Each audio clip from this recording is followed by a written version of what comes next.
Afternoon mga katik-tik. Meron akong gagawin natin evaporator ng ref. Actually ano ito may butas, dalawang butas to. Nahinang ko na yung isa ay hinangin pa lang. Galing ito ng ref ng kumpare ko na nasyonal. So nabutas dahil naglalagyan ng yelo, siguro sa kamamadali niya magtanggal ng yelo gamit ang ice pick. Ayun, nadali niya. Actually nung karang araw pa daw ito ibibigay o ipapagawa sa akin. So ginilala ko lang dito sa bahay para magawa. Almost 10 years na raw itong gamit na. So dalawang butas to, meron isa dito, hininang ko na. Meron pang isa dito, ito. Tutok ko lang yung camera. Ito. Diba? Kita.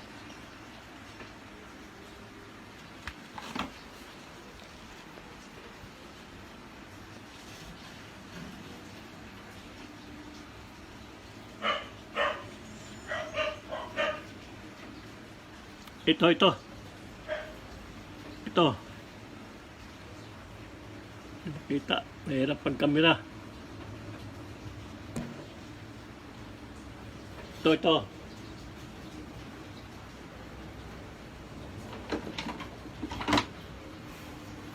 Itong butas na to natusok ng ice pick.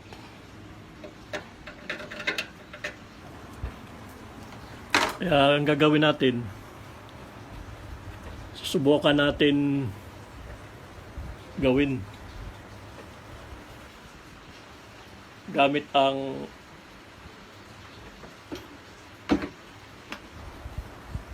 hinangin ko gamit itong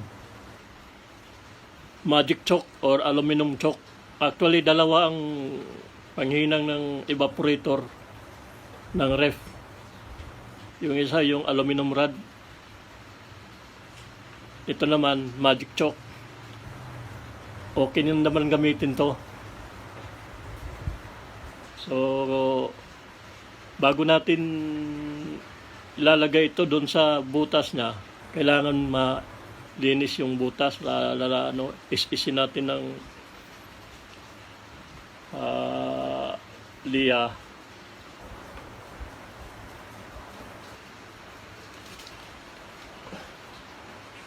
Sana yung liya ko?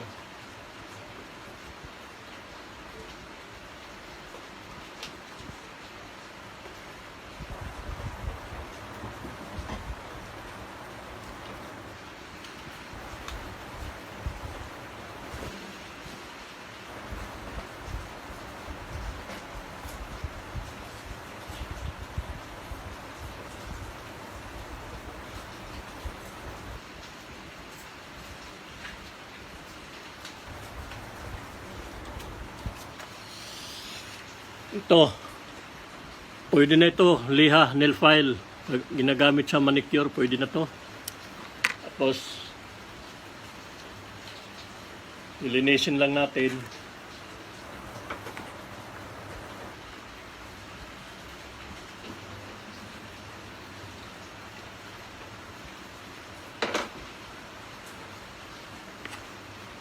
Yung butas niya.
punasan ng basahan para hindi natin kapal masyado yung dumi niya.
So ito malinis na.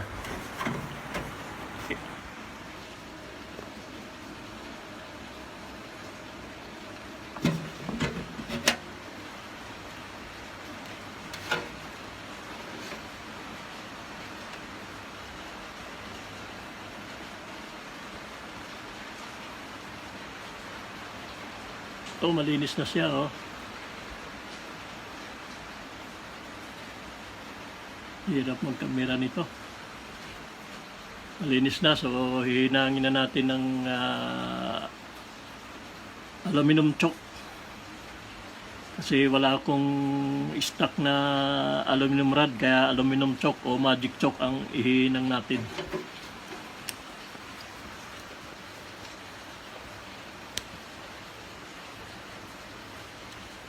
Okay.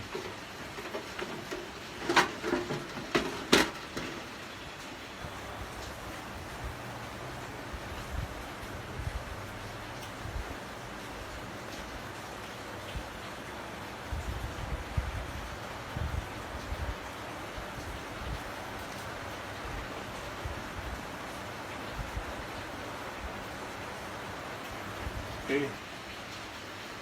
Gihinang na tayo.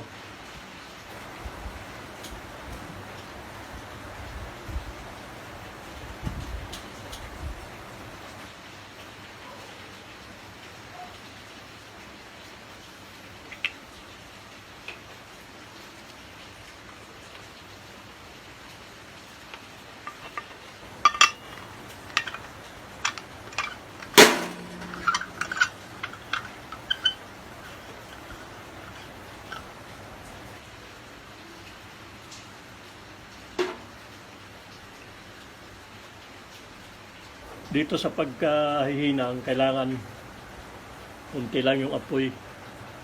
Kung masyadong malakas, baka ma-deform yung evaporator ng ref. So, kailangan marahan lang siya.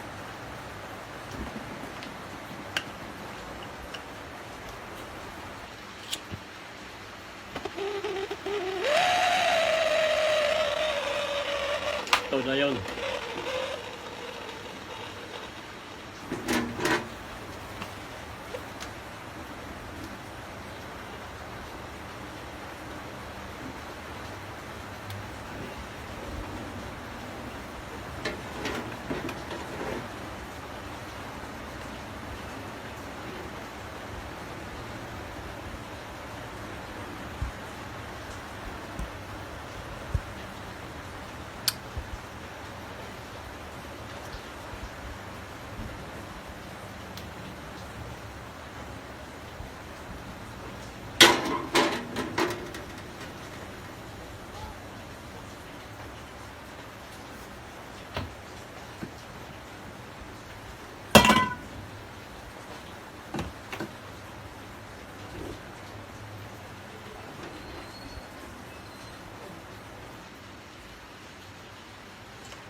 Wala, kamera, pisto.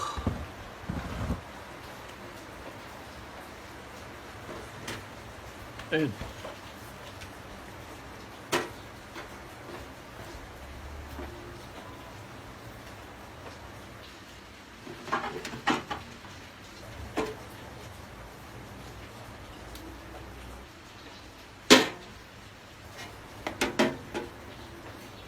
Ayan.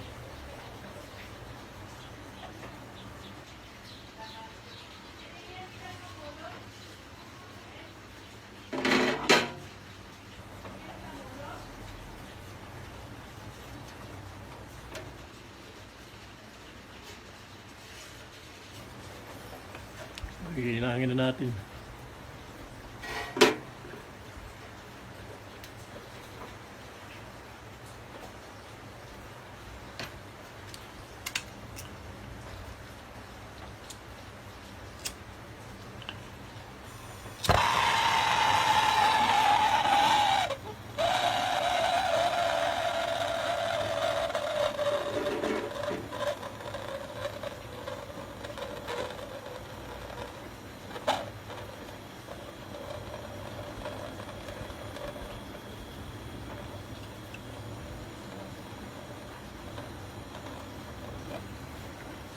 Kailangan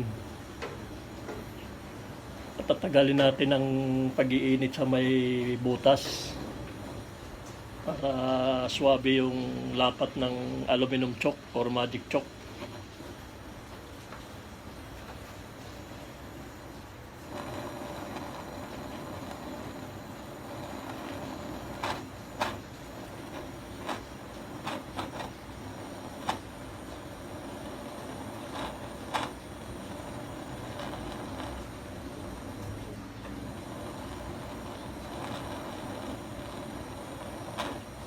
Yun na. Tatagalan natin to kahit mga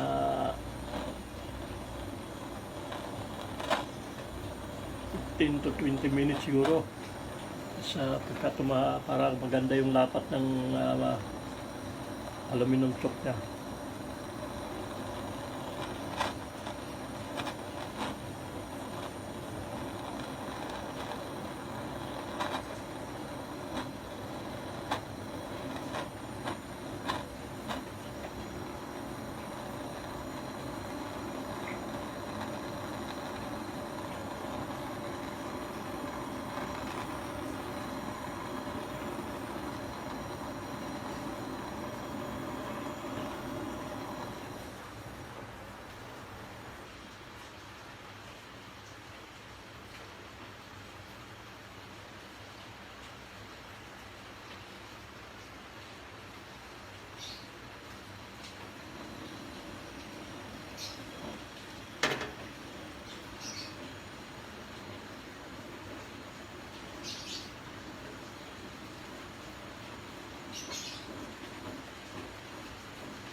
Apply na natin. Ito na yun, no? Mga katik-tik. So, paglalagay ito, dahan-dahan lang.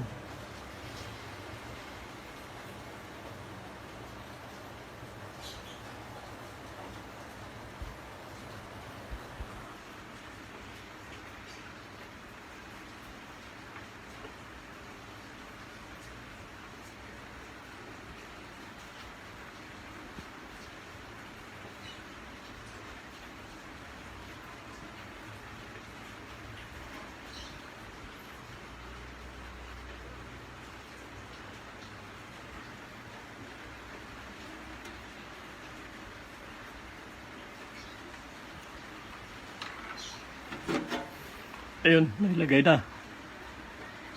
Ano?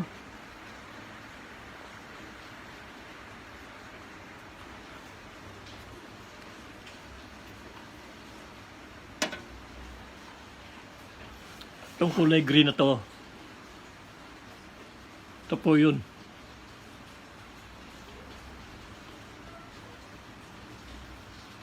Ayan. Lalagay na natin.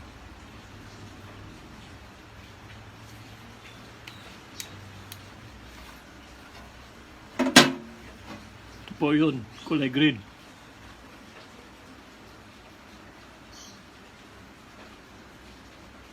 Yan ang finished product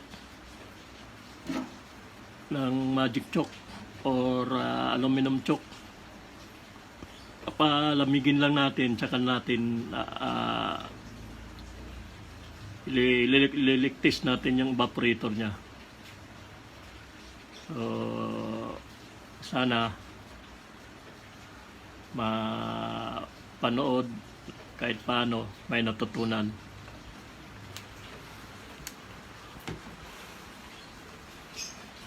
Maraming salamat mga katiktik.